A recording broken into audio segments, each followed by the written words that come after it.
Un poquito mejor, hija, gracias a Dios. Buenos días, Miss. Qué bueno, Miss. Sí, ahorita en la mañana traía un poquito el dolor, pero ya es menos. Gracias a Dios, poquito a poquito. Sí, ya tenía, es que estoy en tratamiento, pero como el médico ya me lo está retirando, como que por eso se vino un episodio. Pero estoy bien. Nomás que ayer sí casi no pude dormir en la noche y por eso dije, no, pues tengo que dormir un ratillo. Pero ya estoy mejor, gracias a Dios. Qué bueno, maestra. Me da gusto, Miss. Gracias, muchas gracias. Pues bueno, vamos entonces a comenzar con nuestra clase porque ayer no les di, entonces tenemos que terminar.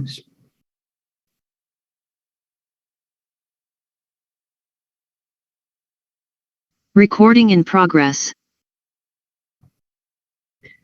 Ok, la clase pasada habíamos estado platicando del desarrollo de fármacos, ¿sí? Entonces habíamos estado platicando de las diferentes etapas o fases por las cuales pasa esto para poder sacar a la venta o al público los, pues estos fármacos que se van diseñando. Entonces, habíamos platicado que primero tenemos que hacer parte de la investigación para saber en sí qué es lo que queremos hacer, qué es lo que vamos ya sea a innovar o a generar desde cero. Entonces, esto aproximadamente se tarda entre 4 y 6 años y pues es una fase de analizar y estar entre ensayo y error para ver cuál de esos compuestos es el que me va a servir para poder desarrollar algún tipo de fármaco. Entonces estamos hablando que pueden existir entre 5,000 a 10,000 compuestos químicamente hablando que me pueden ayudar a esta parte. Posteriormente, bueno, de todo esto se le llama descubrimiento entidad molecular, como voy a tener como un background de todos estos principios activos para ver cuál es el que me ayuda a combatir lo que yo quiero innovar o crear. Posteriormente sigue una fase preclínica. La fase preclínica pues ya dura un poquito menos porque se supone que toda la parte de investigación la desarrollamos en la anterior. Entonces aquí ya nos vamos quedando con los compuestos que realmente son de nuestro interés y aproximadamente tarda 1 año. Posteriormente sigue algo que se llama ensayos clínicos. En los ensayos clínicos pueden durar entre 6 a 7 años más o menos. Y esto pues básicamente se trata de una fase 1, 2 y 3. La diferencia entre las fases es que en la fase 1 pues ya nada más estamos con los compuestos o los principios activos que me sirven específicamente para combatir la enfermedad. Ya no tenemos algún sesgo o alguna falla biológica, sino que ya en las fases anteriores ya se analizó, ya se estudió y posteriormente pues ya podemos decir que esos 5 de esos 10,000 que iniciamos estudiando son los que me van a ayudar. Bueno, el ensayo clínico básicamente se hace en grupo de experimentación. ¿Qué quiere decir esto? Que antes de sacarlo al mercado, pues se realiza el ensayo clínico en una etapa de cultivo celular, es decir, de células que las cultivan de manera in vitro, en un laboratorio por supuesto, y las someten a diferentes concentraciones y demás para ver cuál es lo indicado, ¿sí? Posteriormente que ya trabajan, por ejemplo, si ustedes están diseñando algún fármaco para cáncer de mama, pues el cultivo celular va a ser específico de células de cáncer de mama, ¿sí? Pero van a trabajar únicamente con las células, no con los pacientes como tal, ni con los animalitos, ni con un grupo de experimentación, sino que es en un modelo in vitro.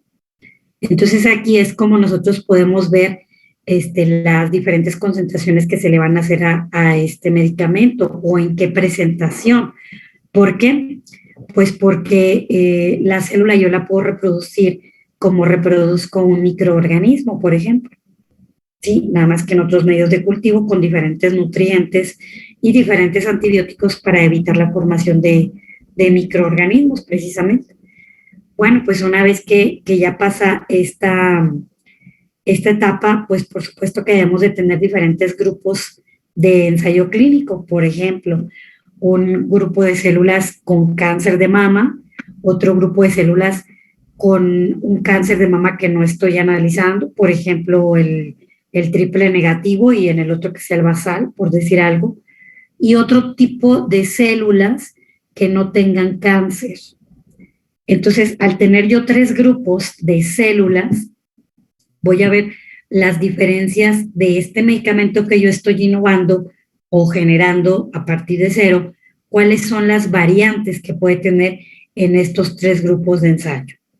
Una vez que ya ocurre esto, ya me voy a aplicarlo en un modelo de ensayo clínico con animales. Existen animales de experimentación, es decir, lamentablemente los animalitos para eso están diseñados, ¿sí? Para poder hacer este tipo de ensayos clínicos. Generalmente se utilizan cobayos, ratas, ratones, inclusive hasta conejos.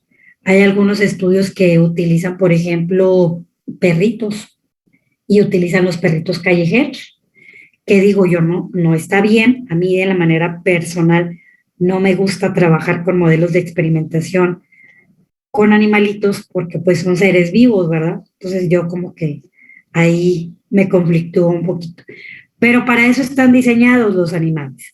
Obviamente que previo a utilizar cualquier animalito, se somete el proyecto a un comité de bioética exclusivo de animales, donde está compuesto por veterinarios, por supuesto, y por otros grupos multidisciplinarios, donde evalúan la relevancia biológica del proyecto como tal y ver si vale la pena o no utilizar los animalitos, o bien si los van a sacrificar después de poder experimentar, porque muchas veces no se requiere el sacrificio de los animales, pero otras veces sí se requiere. Si, por ejemplo, si ustedes van a analizar un fármaco contra diabetes mellitus, por ejemplo, al animalito se le induce a la diabetes, es decir, se hace con todas las características de una persona con diabetes al animalito. ¿Para qué? Para ir viendo la eficacia del fármaco.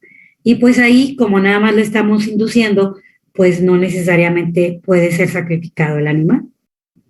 ¿Sí? Entonces, depende de la enfermedad que estemos tratando, se ve esa posibilidad o no. Bueno, todo esto, todos estos criterios los llevan a cabo en el comité de bioética, que es en la fase 2 de la experimentación. ¿Ok? Entonces, una vez que ya prueban el medicamento de elección en un grupo de experimentación, lo llevan a cabo en una fase 3. La fase 3 es realizar un ensayo clínico también, pero con un grupo de personas ya reales, como quien dice. ¿Sí? No quiere decir que las células y los animales no sean reales, por supuesto que sí, pero lamentablemente o afortunadamente para nosotros cuando trabajamos con animales o con células de experimentación, controlamos el factor ambiental, cosa que no tenemos en un grupo de experimentación de personas, y que es la realidad de las cosas. ¿Por qué se eligen los animalitos que les dije? Pues porque tienen el genoma un tanto parecido a nosotros. ¿Sí? Entonces, cuando ya estamos en un grupo de personas, a esto se le llama un modelo de experimentación piloto. ¿Qué quiere decir piloto? Que se va a someter un grupo específico, voluntario, por supuesto, a probar este fármaco. ¿Sí? Entonces, obviamente sale la convocatoria y el paciente o el ser humano que así decida participar en el estudio va y se le hacen las pruebas pertinentes. Obviamente, para esto debemos de tener criterios de inclusión y criterios de exclusión, que no es otra cosa nada más que las características que yo investigador requiero para que esa paciente o esa persona pueda entrar al estudio. ¿Sí? Por ejemplo, si yo estoy analizando un medicamento contra el VIH, pues lo más conveniente sería tener un grupo de personas con esta patología para ver cómo funciona. Pero probablemente yo requiera o ponga un asterisco ahí donde diga, sí necesito pacientes con VIH, pero sin ninguna otra afección clínica. Es decir, que no tenga sobrepeso, no tenga obesidad, no tenga diabetes, no tenga una lista de características o rasgos clínicos, ¿ok? Para que no me generen conflicto de ruido o sesgo a la hora de estar evaluando la eficacia del medicamento. Por ejemplo, algo que yo definiría con este tipo de pacientes sería que bajo ninguna circunstancia tuviera alguna relación directa o indirecta con el hígado. ¿Por qué? Porque si es un medicamento fuerte de concentración y tiene problemas con el hígado, pues lo voy a dañar más, lejos de ayudar. Entonces, para eso precisamente son los criterios de inclusión y de exclusión, para poder evitar todos estos efectos adversos. Y entonces, pues bueno, también lo ideal sería tener un grupo de personas sanas, que bueno, médicamente no está bien dicho que seamos sanos, porque no hay ningún paciente que seamos sanos, ¿sí? Entonces podemos estar libre de la enfermedad que estamos tratando, pero tenemos algunas otras patologías. Y esto ya nos hace que no seamos sanos completamente, ¿ok? Entonces, lo ideal, como vuelvo a lo mismo, sería tener un grupo de pacientes sin la afectación y otro grupo de pacientes con la afectación. ¿Para qué? Para ver los efectos adversos o secundarios que pueda llegar a tener este fármaco que yo diseñé. Por eso es que se tarda el ensayo clínico entre 6 a 7 años. ¿Sí? Ahora ustedes me pueden preguntar, maestra, ¿cuántos pacientes son aceptables en un ensayo clínico o en un ensayo piloto? Y esto pues ya va a depender también mucho de la economía que se tenga en el laboratorio donde estemos trabajando. Lo ideal sería, por ejemplo, ver los datos epidemiológicos de esa enfermedad. Por ejemplo, que yo estuviera estudiando asma, ¿sí? Y yo veo que en toda la comarca lagunera yo tengo el 15% de pacientes con asma. Entonces, si yo tengo 1.000.000 de habitantes en la comarca lagunera y de ese 1.000.000, estoy hablando números irreales, pero nada más es para entrar en contexto. Si de ese 1.000.000, 1.500 padecen de asma, yo tengo que sacar aproximadamente el 10%, ¿sí? O menos para poder hacer un estudio piloto. Sería lo que es recomendable para que este estudio pueda tener un poder estadístico. ¿Qué quiere decir tener poder estadístico, jóvenes? Pues básicamente decir, de estos 15 pacientes que yo analicé, puede ser una muestra representativa de mi población de estudio, ¿sí? Que corresponde al 10%. Y ya con eso, pues ya no tendremos problemas. Pero pues estamos de acuerdo que a lo mejor serían 150 en un grupo piloto y económicamente hablando no es viable, pues le tengo que bajar un poquito. Pero sí lo ideal es eso, checar la parte estadística, ¿ok? Y pues para eso podemos hacer uso de las herramientas de bioinformática, pues toda la parte de estadística descriptiva o las medidas de tendencia central. ¿Alguna pregunta hasta aquí? Ahorita no, maestra. ¿No? Hasta ahora no. Por el momento no. Todo bien. Ok. Bueno, pues entonces, por eso es que se tardan bastante los ensayos clínicos, entre 6 y 7 años. Luego, toda esta parte ya empieza el desarrollo del fármaco, o sea, ya lo tienes, ya lo que estás haciendo es checarlo, a ver cuáles son las complicaciones que me pueda dar. Y posteriormente tenemos una fase de revisión que va muy de la mano con el ensayo piloto, ¿sí? Para ver los efectos adversos y si tuviera algún efecto adverso, pues regresarme un poquito a la parte anterior para poder desarrollar otros estudios que me puedan, ya sea evitar completamente ese efecto adverso, modificando concentraciones o volúmenes, o bien que el efecto adverso sea no tan severo, ¿sí? Y bueno, posteriormente sigue ya la producción como tal, que es la comercialización del medicamento, y esto se puede llevar a cabo entre 0.5 a 2 años. Y la farmacovigilancia, que esto tiene que ser de manera continua.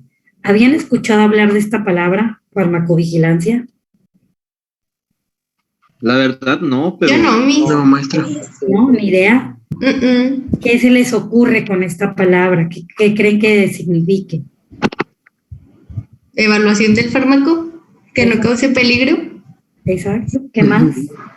Efectos secundarios. Quizá, por ejemplo, en los medicamentos en las cajas viene reportar en caso de que haya algún efecto secundario a tal número. Es lo que me imagino. Llevar un Ok. control. ¿Alguien más? También creo yo, maestra, que identificar interacciones medicamentosas, ¿no? Con otros compuestos. Es decir, para poder determinar si tiene alguna interacción adversa con otro medicamento o con alguna etapa, ya sea puede ser de gestación, incluso, o de lactancia. Entonces, pues hay que reportarlo y también tener en consideración esos, como dice mi compañero Campa, esos efectos. Así es. también Entonces, la farmacovigilancia, adelante, hijo. sí, disculpa, maestra. No. Bueno, yo también elaborando un poquito en lo que mencionan mis compañeros Huguito y Campa, que aparte de pues en esas etapas que son de gestación o de lactancia y de interacciones entre otros medicamentos, también las interacciones que pueda tener con algunos alimentos, incluso porque pues he visto por ahí reportes de medicamentos que no se deben de tomar junto con algunos alimentos. Y que pues también como dice Campa, que es reportar a cierto número a algún laboratorio tal efecto adverso de haber consumido el medicamento y el alimento. Eso también. Exacto. Exactamente, porque si bien es cierto todo eso que mencionaron ustedes, se evalúa en el estudio piloto, que ya es en personas como tal, pero estamos de acuerdo que todos somos completamente diferentes.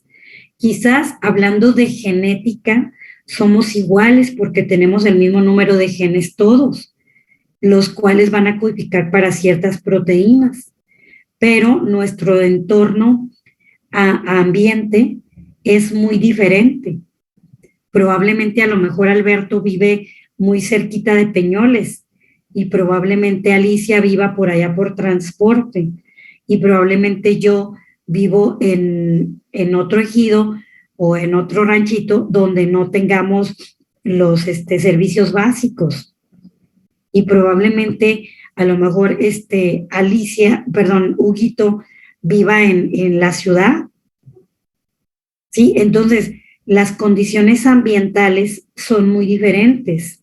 Por ejemplo, si yo estoy innovando o diseñé un medicamento contra el cáncer de mama, por ejemplo, de estos escenarios que les pongo, ¿quién creen que sea el más susceptible de padecer cáncer de mama por factor ambiental? Quien vive en transporte, quien vive en una zona donde no hay las condiciones básicas, quien vive cerquita de Peñoles o quien vive en la ciudad. O todos. Híjole, pues yo creo que todos, pero más Peñoles y la ciudad. Exacto. Depende del nivel de contaminación de la ciudad. Exacto. O sea, todos estamos expuestos, ¿cierto? Porque el hecho de tener a lo mejor una condición de hacer nuestras necesidades básicas en una letrina, pues obviamente es el cúmulo de muchos microorganismos y de bastantes infecciones, pero probablemente no directamente relacionadas con el cáncer de mama, sino ya sería cuestiones más con sistema digestivo, por ejemplo, ¿sí? Pero no quiere decir que estemos exentos, a diferencia de los que viven en la ciudad, que tienen la probabilidad más alta de poder tener el cáncer de mama. Entonces, si yo diseñé un medicamento para estas patologías, pues obviamente para prevenirlo, por ejemplo, obviamente que no le va a hacer el mismo efecto a un Campa que vive cerquita de Peñoles, ni a un Huguito que vive en la ciudad, ni muchísimo menos a Alicia y a mí que vivimos en algunos ejidos, ¿sí?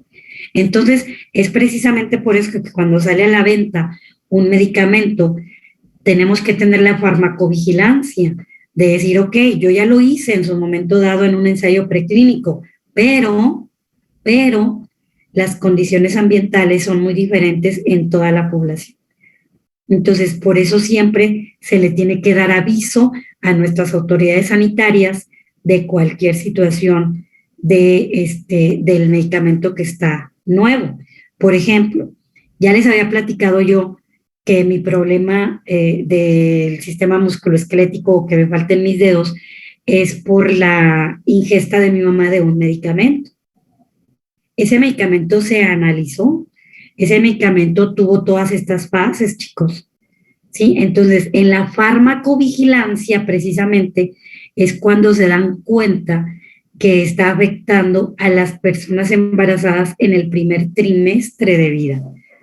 Pero no se dieron cuenta sino hasta que nacen esos pacientes, que fue a consecuencia de ese fármaco. Entonces, ¿qué es lo que se hace una vez que se ve el daño colateral que puede tener un medicamento? Pues pueden hacerse varias cosas. La primera es que se vuelva otra vez al ensayo clínico para modificar y poder hacer varias cosas, o bien poder realizar uno nuevo completamente o sacarlo del mercado, que fue lo que se hizo en aquel momento dado con la talidomida, que es el medicamento que afectó mi formación de los dedos. ¿Ok? Entonces, pero tardó años, chicos, en descubrirse esto.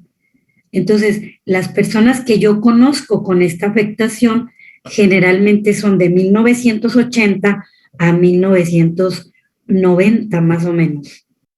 O sea, un periodo de 10 años estuvo en farmacovigilancia este medicamento para poder sacarlo de la venta del mercado. Y hoy por hoy, en el año 2021, actualmente, ya está nuevamente a la venta este medicamento. ¿Por qué? Porque es un medicamento que ayuda a combatir el dolor y las afecciones de la artritis reumatoide.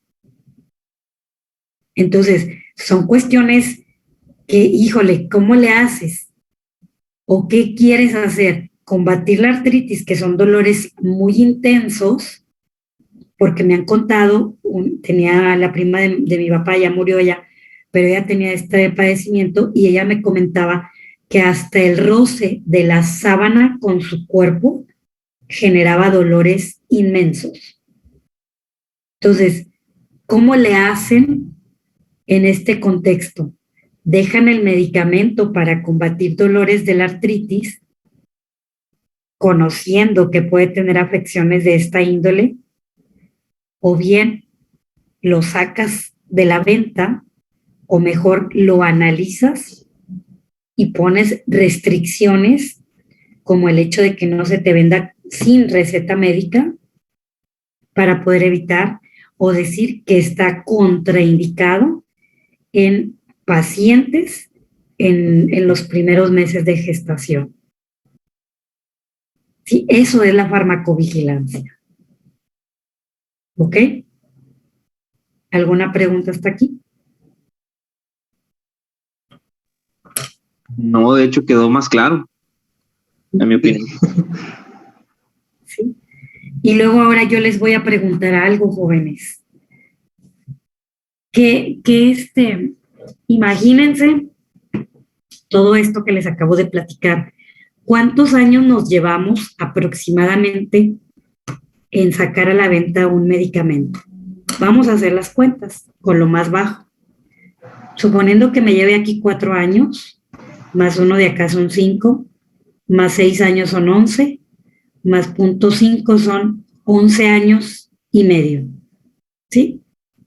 Entonces, ¿por qué solemos, digo, los que no lo hagan les ofrezco una disculpa por la pregunta que les voy a hacer, pero la mayoría de nosotros lo hemos hecho?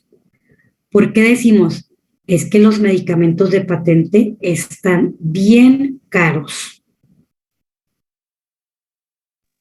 Por eso mismo, por todo el tiempo que lleva que lleva el proceso desde todas las pruebas que se hacen para probar en primeras que sí funciona, luego las fases de los ensayos clínicos, lo de la farmacovigilancia, el hecho de que de que se tenga que retirar, como usted platicó también, el medicamento para tratar de corregir todos esos efectos adversos. Sí, todo ese tiempo pues cuesta y mucho. Y sobre todo también, maestra, aparte del tiempo que es sumamente valioso, la inversión económica que hacen ciertos laboratorios también es muy fuerte y tienen que recuperarla de alguna manera. Exactamente, y esto es a lo que iba. Por eso, no sé si les ha pasado, jóvenes, que van ustedes a la farmacia y muchos medicamentos no están en genéricos ni en similares y únicamente los consiguen de patente, porque cuando sale un medicamento se tiene que recuperar y no es tanto para enriquecer a las farmacéuticas, no, porque ya lo vimos aquí. Tienen que recuperar la inversión en tiempo, en esfuerzo y por supuesto en toda la inversión que hicieron económicamente hablando, porque hacer una prueba para evaluar si de esos 5,000 a 10,000 compuestos que tiene un microorganismo, por ejemplo, o una planta, imagínense para deducir cuáles son los 250 que son los mejores, y de esos 250, ¿cuáles son los 5 mejores? Imagínense cuántas pruebas de laboratorio no se realizan. Y con tecnologías muy sofisticadas, por ejemplo, como la HPLC, cromatografía de líquidos. Entonces, es de ahí de donde los medicamentos de patente generalmente duran 10 años aproximadamente. Al cabo de 10 años, ya se recuperó todo esto y ya un medicamento ya puede encontrarse de patente, pero también genérico. ¿Sí? Entonces, ¿cuál es la diferencia entre uno de patente y uno genérico? Es lo mismo, jóvenes. Nada más que lleva 10 años de atraso el genérico. ¿Sí? Porque a lo mejor ahorita, en el 2021, yo empiezo a la investigación de un nuevo fármaco, lo voy a terminar al cabo del 2031, por ejemplo, y entonces en el 2031 sale a la venta y esa enfermedad que se originó en el 2021 ya no va a ser la misma en el 2031. Entonces, por supuesto que la eficacia puede bajar un poquito, pero no quiere decir que no sirvan los medicamentos de genérico. Lo que pasa es que van 10 años atrás, pero es lo mismo, es uno de patente. Nada más que, obviamente, la gripe de ahorita, del 2021, que hoy por hoy está muy complicado con lo de COVID, ya no va a ser lo mismo en 10 años. ¿Sí? Y entonces uno de similar, pues no es lo mismo para nada. ¿Por qué? Porque uno de patente y uno genérico probablemente tenga 10 ingredientes, pero de esos 10 ingredientes, el número 5 es el principio activo principal que me va a ayudar a combatir esa enfermedad o esa infección. Y resulta que el medicamento similar tiene 10 ingredientes también, pero el principio activo del similar, en lugar de ser el número 5, quizás puede ser el número 3. Y obviamente que ya no va a actuar sobre el sitio de acción. Sí me va a ayudar, por supuesto que sí, porque tiene 9 componentes que son iguales, pero el mero bueno no es igualito. Entonces, por eso tardamos más en sanar cuando compramos medicamentos similares. Y es por eso que requerimos una segunda o hasta una tercera visita al médico.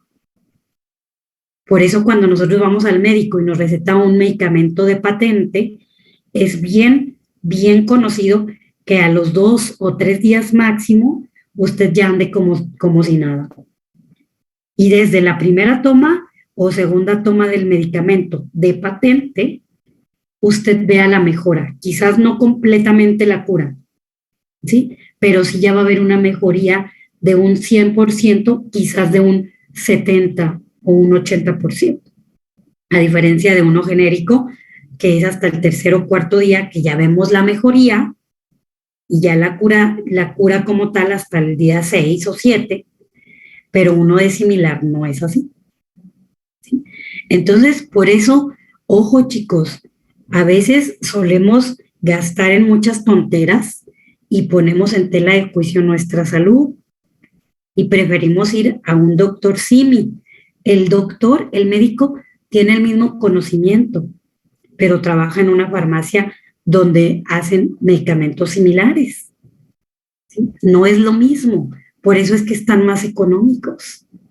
¿Y por qué? Porque un medicamento similar generalmente muchas etapas se las brinca. ¿Sí? Entonces, es de ahí la importancia.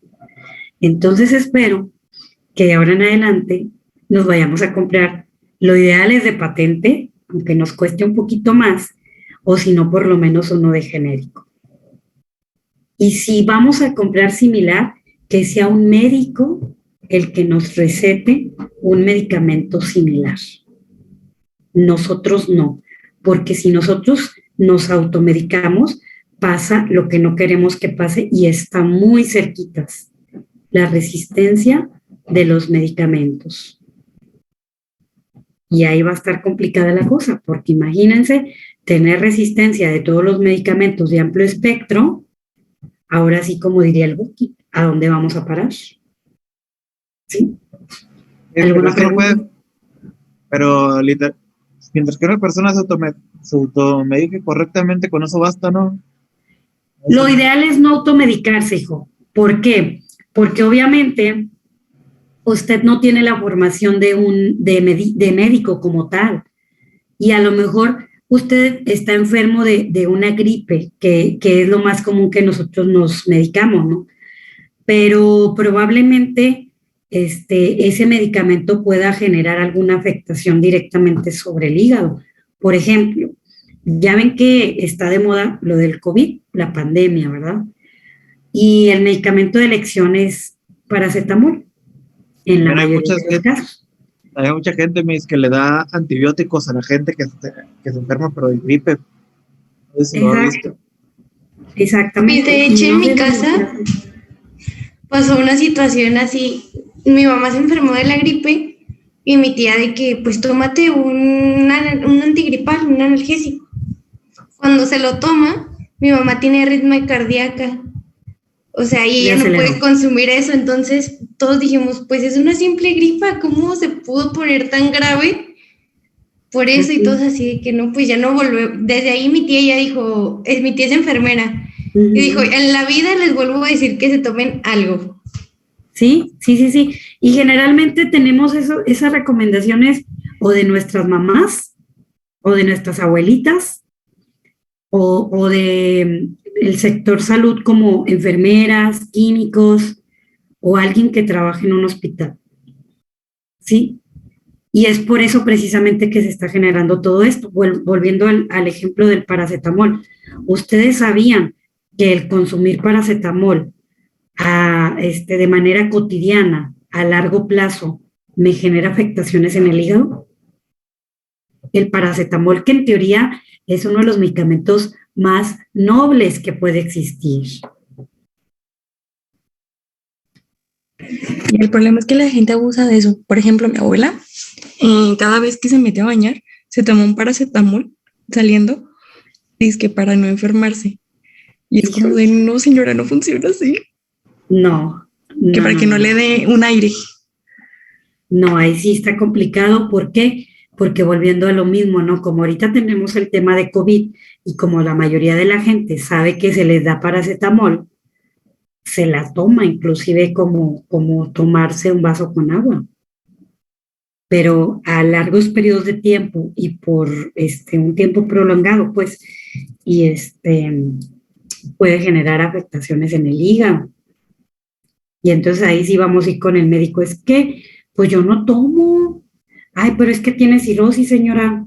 Sí, pero nunca he tomado nada de alcohol. Pues sí, pero resulta que desde niña le dieron todos los días una o dos pastillitas de paracetamol o de algún otro medicamento. Y esto va directamente al hígado porque es el hígado el que se encarga precisamente de metabolizar la mayoría de los fármacos. Entonces, ojo, mejor de ahora en adelante, aunque nos cueste un poquito más, hay que ir al médico. Para eso estudiaron ellos, para eso están ellos. No tenemos la cultura de por una simple gripe ir al médico, pero en lugar de automedicarse, es preferible a lo mejor los remedios caseros, que si un tecito, que si algún remedio por ejemplo, mi mamá es muy fanática de ver sus recetas caseras cuando andamos enfermos, así, ay, que la cebolla es muy bueno para esto, que la naranja es muy bueno para esto, y con esos remedios, ¿no? Lejos de automedicarse. Ahora, no todo es malo, por supuesto que no, pero sí con los medicamentos debemos de tener el mayor cuidado posible. Sí, por ejemplo, conocí una persona que ella padecía de cirrosis y jamás, el ejemplo que les puse ahorita, jamás tomó ella, no probó alcohol en toda su vida, pero resulta que ella se enfermó en algún momento de su adolescencia y edad adulta, le dieron hongos en sus pies. ¿Y quién de nosotros va al médico por un hongo en el pie? Siendo sinceros, ¿qué hacemos? O nos cortamos las uñas, o las mujeres, como somos muy vanidosas, queremos disimular el asunto y mejor nos pintamos las uñas y ya no se ve tan mal, o nos tomamos un medicamento que nos venden en la farmacia, que nos recomiendan. Pero es raro que una persona vaya al médico por este tipo de situaciones. Bueno, pues esa persona que les platico era esa persona rara. Fue al médico a decir de su problema y el médico le receta un medicamento durante 6 meses. Y resulta que ese medicamento fue el que le originó la cirrosis hepática. Entonces, ¿cómo podemos hacer? Tampoco podemos culpar al médico, por supuesto que no. ¿Por qué? Porque él sabe, sus conocimientos dicen que ese es el medicamento de elección. Probablemente fue la farmacovigilancia y hoy por hoy ya se sabe que causaba o generaba este daño. Quizás no lo han sacado del mercado, pero quizás el médico, en lugar de darlo durante 6 meses, lo puede dar por tiempo menos. ¿Sí? Entonces, pues ojo con eso. ¿Sí, Huito? Sí, maestra, ahorita que aquí en la casa, que es su casa, donde está el consultorio también de mi mamá, acudió una paciente hace como que serían 3 semanas y media, 4 tal vez, con unos resultados positivos para una infección intestinal por brucela. Sí, entonces ella decía que no se le quitaba, pero que había estado tomando porque le habían recetado a alguien de su familia, trimetroprima y sulfametoxazol, y se lo estaba dando a una paciente que pues, es pediátrica. Entonces, pues le estaba originando un daño enorme en su estómago y pues la niña no tenía ganas ya ni de comer ni nada. Entonces, pues ya con esos resultados, mi mamá tuvo que buscar la manera de atacar a brucela, pero con una combinación menos agresiva hacia el estómago de la paciente. Pero también es importante recalcar que la paciente venía ya automedicándose de una semana o media semana antes, lo cual originó o podría llegar a originar que la bacteria incluso se adaptara y se hiciera resistente a ese medicamento, que vaya que pues los antibióticos para tratar este tipo de bacterias son sumamente fuertes, porque pues, son normalmente de amplio espectro y pues barren con todo hasta la microbiota intestinal, y no se le estaba dando a la paciente una terapia de, ¿cómo se puede decir?, de rehabilitación de su microbiota intestinal tampoco. O sea, solamente se le había recetado así entre familiares ese medicamento y se lo subieron en unas similares precisamente. Exacto. Sí, exactamente. Sí. Igual con el trimetoprim me pasó a mí hace unos años que me lo suministraron y me enronché todo por dentro. Me causó una reacción alérgica por dentro de mí. Guau. Es la primera persona que conozco que el trimetoprim le hace alergia. Sí, de hecho ya me lo tienen prohibido porque me causa alergia. No, y con una alergia se puede ir. Se le Sí, tapan las de vías hecho me andaba yendo, respiratorias. ¿sabes? Sí. Sí, es importante esto, jóvenes, porque, como les digo, gastamos más en otras tonteras y nuestra salud la ponemos en segundo término, ¿sí? Entonces, pues cuidémonos y cuidemos sobre todo esta parte de los medicamentos. ¿Cuánto tiempo creen ustedes, o si saben el dato, que no sale a la venta un antibiótico de amplio espectro? Se siguen trabajando con los antibióticos de siempre, penicilina, las trimetoprim, las levofloxacino, o sea, se siguen trabajando con los mismos medicamentos antibióticos de elección, ¿sí? Entonces, por eso es muy preocupante y ustedes como futuros ingenieros en biotecnología es una área de aplicación muy importante porque estamos a nada, jóvenes, a nada de que los medicamentos de elección de amplio espectro ya estén siendo resistentes cada vez más a los microorganismos. Y esto ocurre en mayor parte por precisamente el ejemplo que nos da Huguito, ¿no? ¿Qué es lo que pasa? Probablemente el trimetoprim con sulfa sí ayude a problemas gastrointestinales, pero en las dosis adecuadas, en el tiempo adecuado y en la presentación adecuada, además del suministro o el complemento de otra cosa, no nada más el medicamento. ¿Por qué? Porque como bien lo dice, le podemos dar en la torre a toda la microbiota intestinal y queda vulnerable y susceptible. Entonces va a llegar un momento en el que la bacteria se va a estar riendo de nosotros. ¿Sí? Y ese es un problema, porque además de decir que se va a reír la bacteria de nosotros, ¿qué es lo que va a pasar? Que el medicamento de amplio espectro para problemas gastrointestinales en esa paciente ya no va a funcionar. ¿Y a qué problema se va a enfrentar el médico? ¿A dónde va a voltear? Si ya no hay más. ¿Sí? Entonces, ojo, siempre que quieran automedicarse, es importante pensar en todo este contexto. Ya lo saben, ya lo vimos aquí en clase, lo estamos viendo, y entonces ya nada más es hacer conciencia. Que igual entiendo la parte de que los medicamentos de patente sí son muy caros, sí, pero créanme que a veces se gasta más en tanta regresada al médico similar, bueno, no tanto al médico, sino con los medicamentos similares que comprarnos un medicamento de patente. Y pues vale la pena porque es nuestra vida la que está en esas manos, ¿no? Entonces, pues bueno, ya platicamos. Obviamente vamos a tener una clase donde yo les explique la clasificación de los medicamentos, cómo se distingue uno de otro, las características.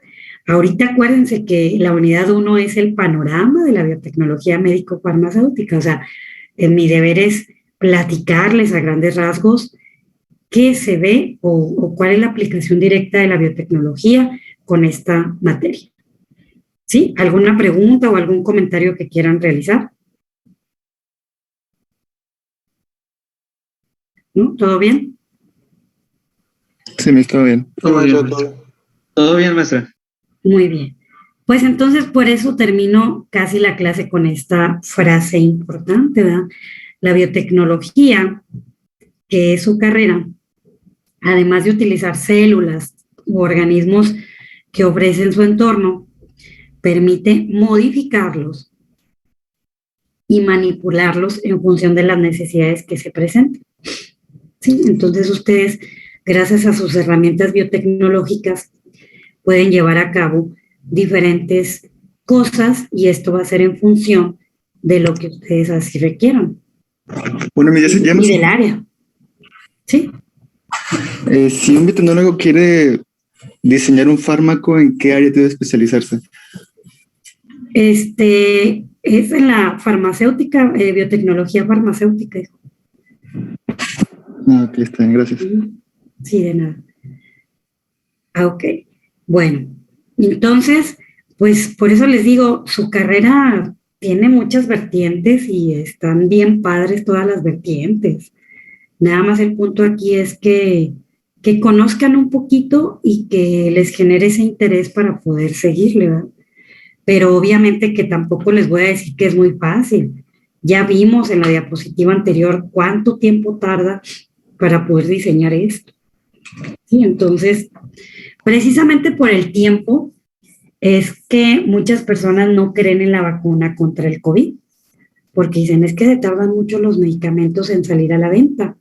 ¿Y por qué la vacuna de COVID salió muy rápido? No sirve. Bueno, porque los fundamentos ya los vimos, ¿verdad? No es el mismo de una vacuna convencional a la vacuna genética. ¿Sí? Bueno, pues los medicamentos se pueden producir por diferentes áreas y esto pues se pueden producir por síntesis química a partir de moléculas simples, a partir de microorganismos como moléculas un poquito más complejas, y todo esto se lleva a cabo con técnicas de ingeniería genética.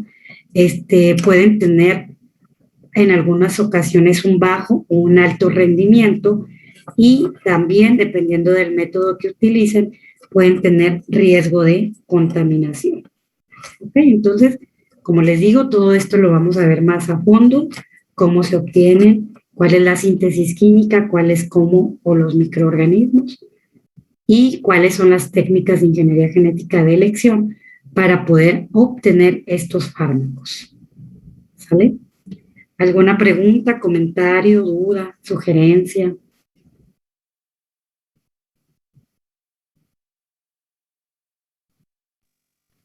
Pues nada más comentar de que aquí se está viendo cómo se relacionan todas las materias que vimos con usted, maestra, principalmente ingeniería genética y a lo que nos platicaba anteriormente, pues también la bioinformática, de cómo todas ellas pues forman un continuo en sí, básicamente bueno, tal vez no continuo, pero sí se apoyan muy fuertemente una en otra, unas en otras, así.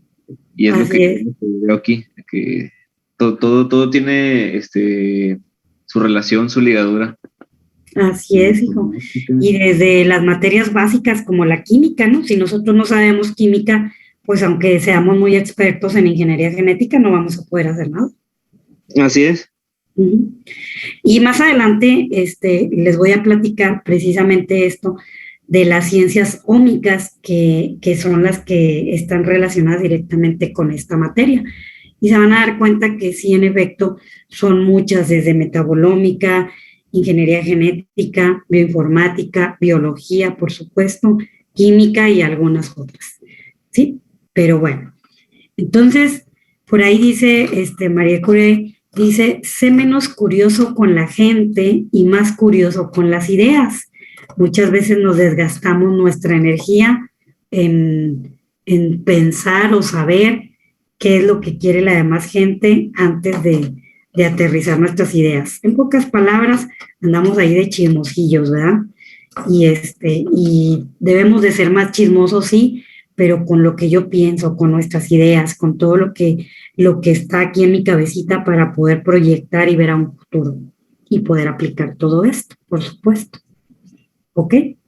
Entonces, pues bueno, me gustó esta frase. Yo no soy mucho de frases de ella, sin embargo, en contexto de la clase, se adaptó a esta frase la clase. Ok, esto era lo que debería de haber terminado el día de ayer, pero ya ven que no pude estar con ustedes. Y antes de continuar con la demás, con la otra parte de la clase, me gustaría preguntarles hasta ahorita, ¿qué les está pareciendo? Bueno, sí, antes de preguntarles, Mariela nos comenta que también la ranitidina se usaba para el estómago y ya la retiraron, precisamente, ¿verdad? Exactamente. Entonces, hay muchos medicamentos que no sabíamos que ya están retirados o que están prescritos, o tienen contraindicaciones severas, y pues lo seguimos consumiendo y seguimos haciendo resistencia, y esa es la preocupación. Ok, bueno, entonces lo que les quería preguntar era básicamente, hasta el día de hoy, ¿qué opinan ustedes, jóvenes, de todo lo que hemos visto hasta ahorita? ¿Qué les está pareciendo la materia?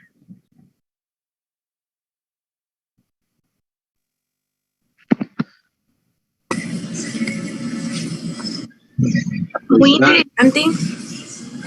Cosas que no sabíamos o que pueden pasar. Bueno, al menos en mi caso, cosas que no sabíamos porque por ejemplo aquí donde trabajo, la gente llega y pide de que, ay, deme la metronidazol, ay, deme el antigripal, deme, o sea, todo eso. Y que porque muchas de las veces dicen que ya saben que lo que tienen y lo que les da el doctor y ellos se lo toman. Entonces, con eso que ya usted está, bueno, que nos está impartiendo esos conocimientos en la clase maestra, pues es así como que, ay, no, ya los voy a detener o se los voy a negar. ¿Está segura que lo quiere? Ay, no. Pues no tanto que se los niegue, hija, pero sí probablemente que si está en sus manos concientice al paciente que lo mejor o lo ideal sería acudir a cita o a una consulta médica, para que sea el médico el que les dé con exactitud el medicamento de elección. Porque hace poquito pasó de que una señora vino que porque traía diarrea y luego me dice, deme una loperamida, y luego ya se la vendo, no, pues se va. Y luego como a los, ¿qué serían? Como a los 4 o 5 días regresa. No, es que ¿sabe qué? Ahora yo no puedo hacer del baño, deme ahora un laxante, y luego se lo doy. Y luego ya se va. Y hace como, ¿qué serían? 3 días o 4 días vino y dice que se tuvo que tomar el aceite de ricino, algo así, que para que le pudiera mover el intestino. Dijo, era un dolor muy feo. Y yo así de que, ay, pues usted que se está ahí, en vez de que se meta al doctor, pero no, o sea, no. ¿Y gastó más? Y gastó más. Exacto, así es. Sí, pues nada más ahí su tarea va a ser concientizar al paciente, que está bien complicado, porque somos bien socarrones, todos los mexicanos, pero en medida de lo que usted pueda, hágalo, ¿verdad? Muy bien, ¿alguien más quería comentar?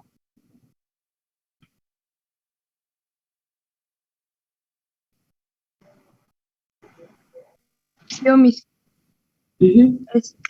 Pues a mí me ha hecho muy interesante esta materia porque la biotecnología ha avanzado mucho y ha tenido un gran impacto ahora en la actualidad.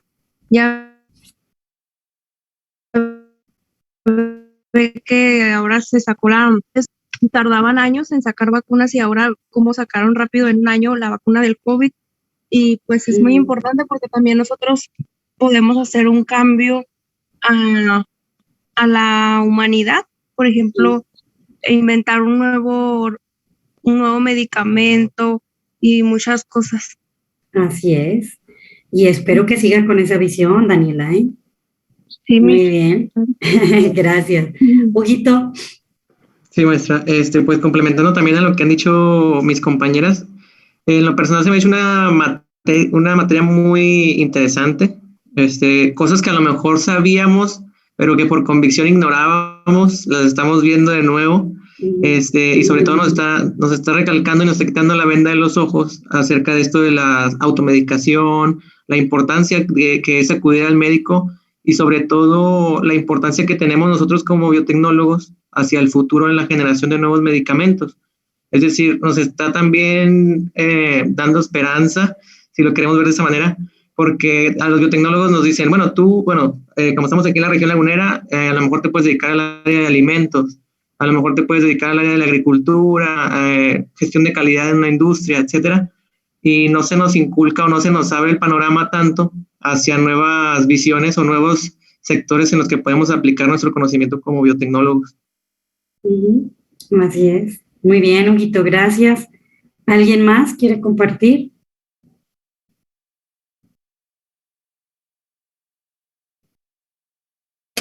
Pues nada más para mencionar que, pues, dentro de la materia, como usted dice, a quien le guste, qué bueno, a quien no, pues, que se aguante.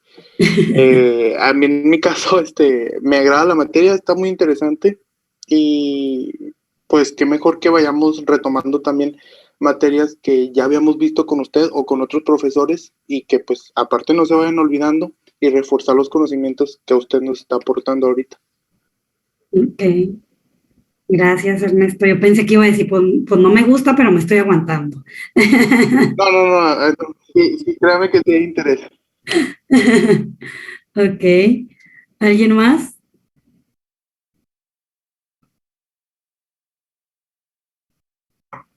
Muy bien.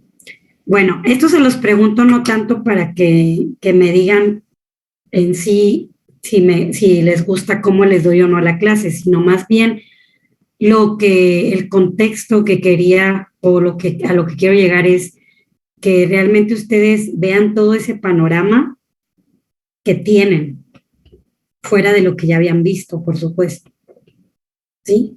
Y que no se queden nada más cerrados o casados con una sola idea, sino que vayan viendo más y proyectándose más. Y como les digo, no es fácil ese camino, para nada. Sería mentirles yo, ¿no?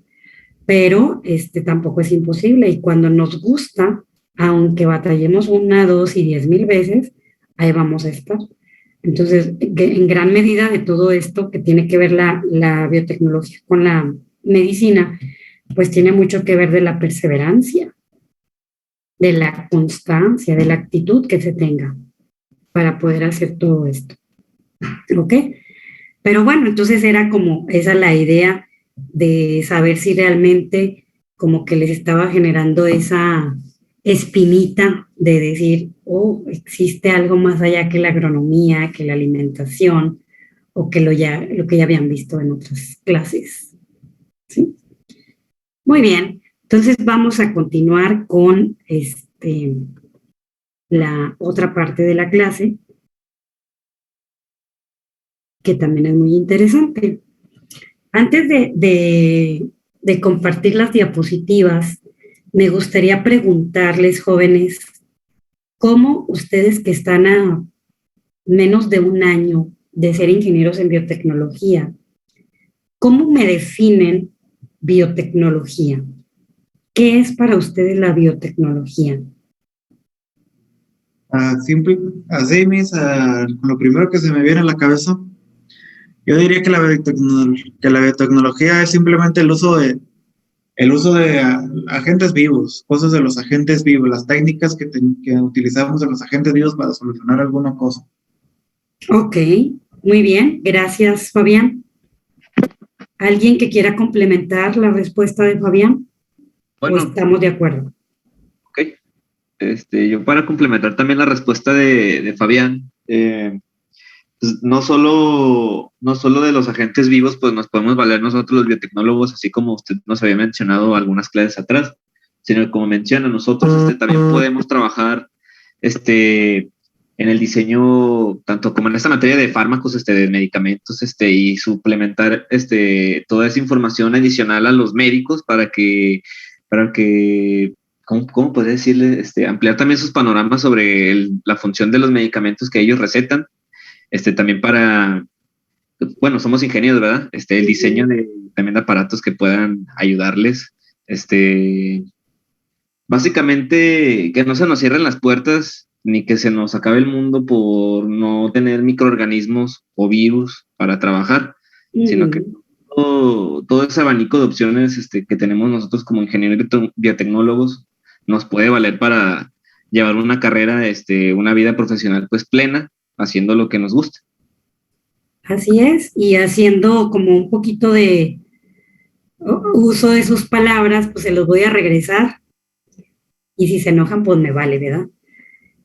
¿Por qué? ¿Por qué se los voy a regresar? Porque como futuros ingenieros en biotecnología tienen un abanico de cosas y de opciones hacia dónde irse y tienen que adaptarse a lo que se tiene. Y pues lamentablemente ahorita lo que se tiene son clases virtuales. Y entonces como ingenieros tienen que adaptarse a eso, ¿verdad? Era un chascarrillo, pero pues bueno, ya se los dije. Pero sí, tiene mucha razón. Hay que hacer uso de todo eso, esa gama de posibilidades o de opciones que se tienen para poder trabajar y no que no se le cierre el mundo, ¿verdad? Entonces, sino que tengo un pedazo de papel, ¿qué puedo hacer con ese pedazo de papel? Tengo un microorganismo, tengo un virus, tengo una planta o no tengo nada, ¿qué puedo hacer? ¿Sí? Muy bien. ¿Por qué les preguntaba esto? Precisamente porque aquí les estoy enseñando en esta diapositiva, que está muy cargada de texto, por supuesto, pero era importante porque es la definición de la biotecnología según la Organización para la Cooperación y el Desarrollo Económico, o bien conocida como OCDE. Está vigente aún, es del año 2015. Y este organismo la define como la aplicación de la ciencia y tecnología en organismos vivos, ya sea en partes, productos o modelos de estos, para poder alterar materiales vivos o muertos para la producción de conocimiento, bienes y servicios. Que en otras palabras y en otro contexto, por supuesto, es lo que complementaron tanto Fabián como Alberto. ¿Sí?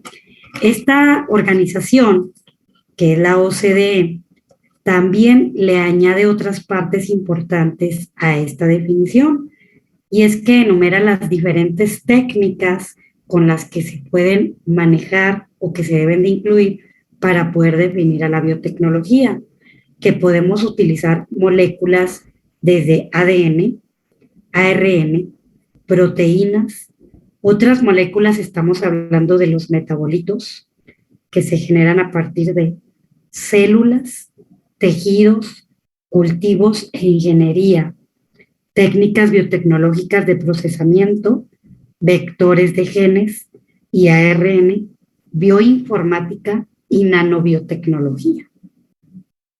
Entonces, si se fijan con todo esto, pues yo creo que se queda corto lo que pensaban que era biotecnología, ¿no?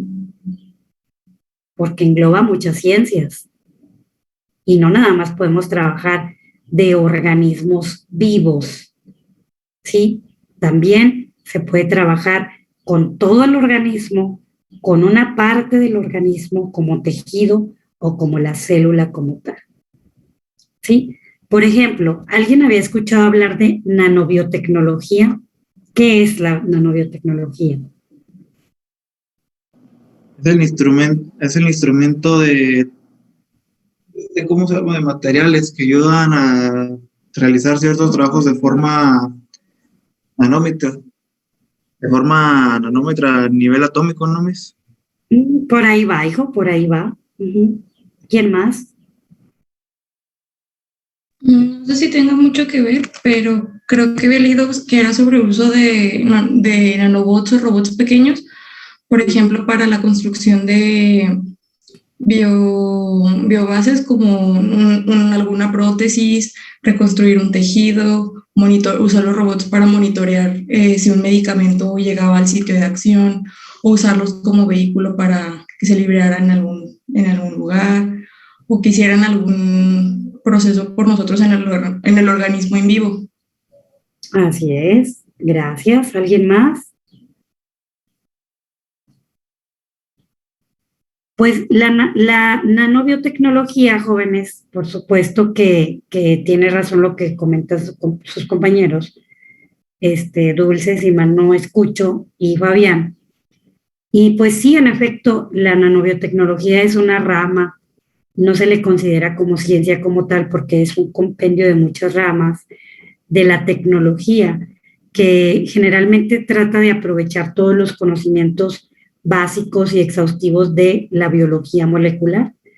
Todo esto con la finalidad de construir máquinas o robots, como bien lo mencionan, a escala muy pequeña. ¿A cuánto equivale un nanómetro?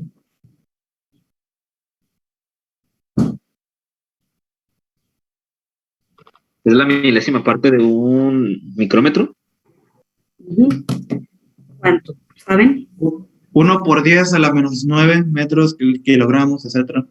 Entonces, imagínense, el utilizar nanobiotecnología es utilizar esta cantidad que nos acaban de compartir en un diseño que ustedes pueden realizar. Entonces, esta tecnología no tiene mucho. Yo la primera vez que lo escuché fue en el año 2008 en una conferencia en el Instituto Politécnico Nacional. Allá fue que lo escuché y estaban haciendo un proyecto a partir de nanobiotecnología, pero son partículas muy, muy pequeñitas que pueden implementarse en una máquina para darle vida a esta máquina. ¿Sí? Entonces, pues bueno, su carrera, como pueden ver aquí en las imágenes que están al fondo del texto, pues parte un todo.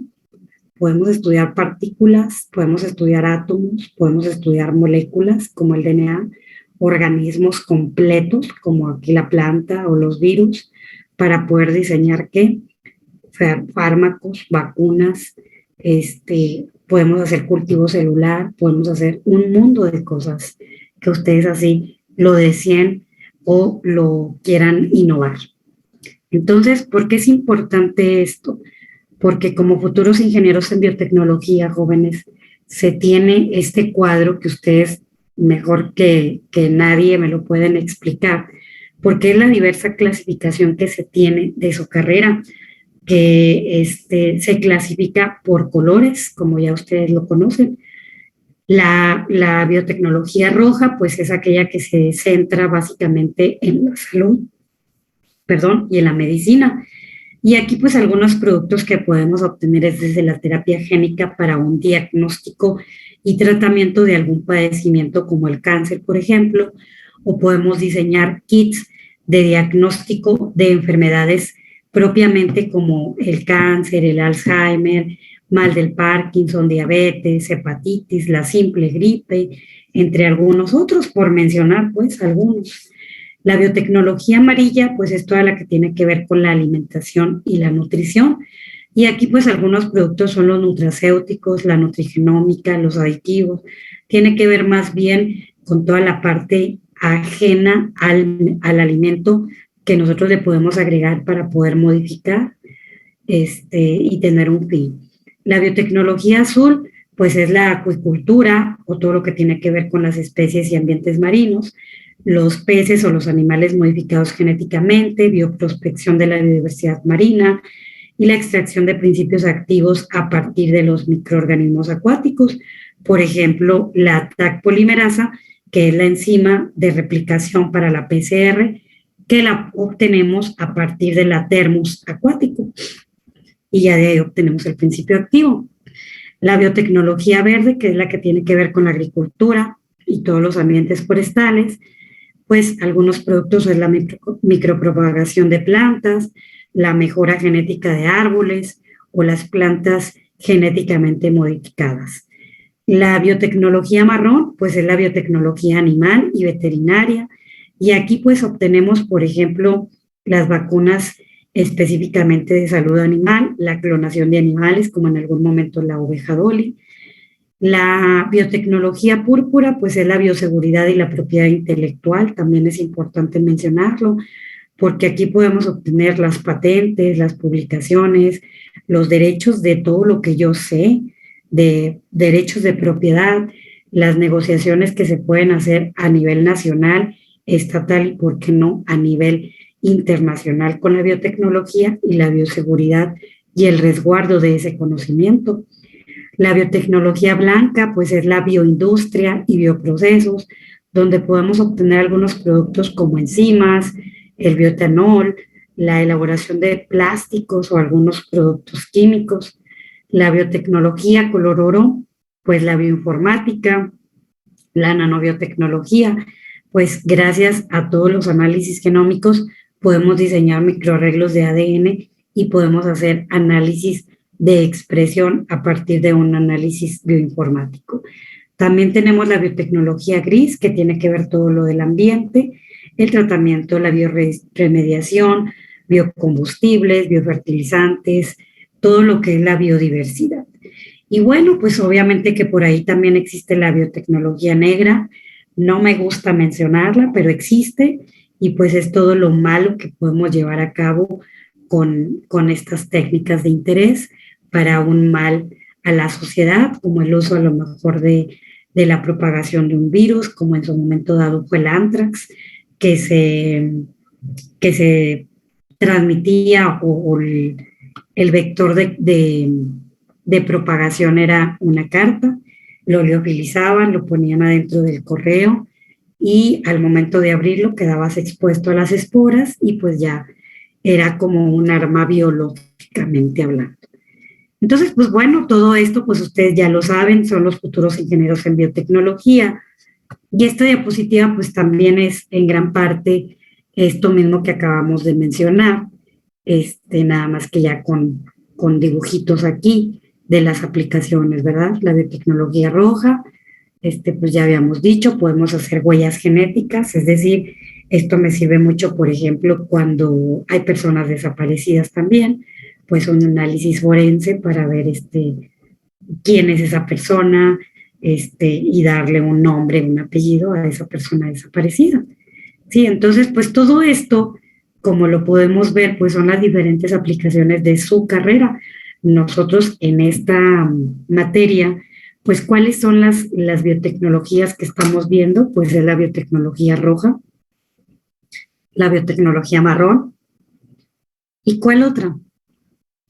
Puede ser un poquito la biotecnología rosa y la biotecnología dorada. ¿Sale? Y entonces, pues engloba un todo. ¿Alguien tiene algún comentario de esto? ¿O algo que se me haya pasado? ¿Comentar? De momento todo bien, maestra. Entonces, ¿por qué les puse esta diapositiva y la anterior, jóvenes? Para si no les había quedado claro el contexto y la participación que tiene un biotecnólogo en las diferentes áreas, quiero creer que con estas dos diapositivas el panorama ya sea mayor. Y que vean dónde sí y dónde no pueden trabajar. ¿Ok? Bueno, les voy a dar un espacio, pues ya se va a acabar la clase, pero va a quedar como un poquito de tarea para la clase de mañana. Si ustedes tuvieran la oportunidad, jóvenes, oportunidad me refiero a que se tenga toda la infraestructura, ¿sí? Es decir, todos los equipos, los laboratorios adecuados, los reactivos y todo lo que conlleva infraestructura, conocimientos y cuestión económica, ¿qué pudieran hacer? ¿Qué se les ocurre en cada área de su carrera?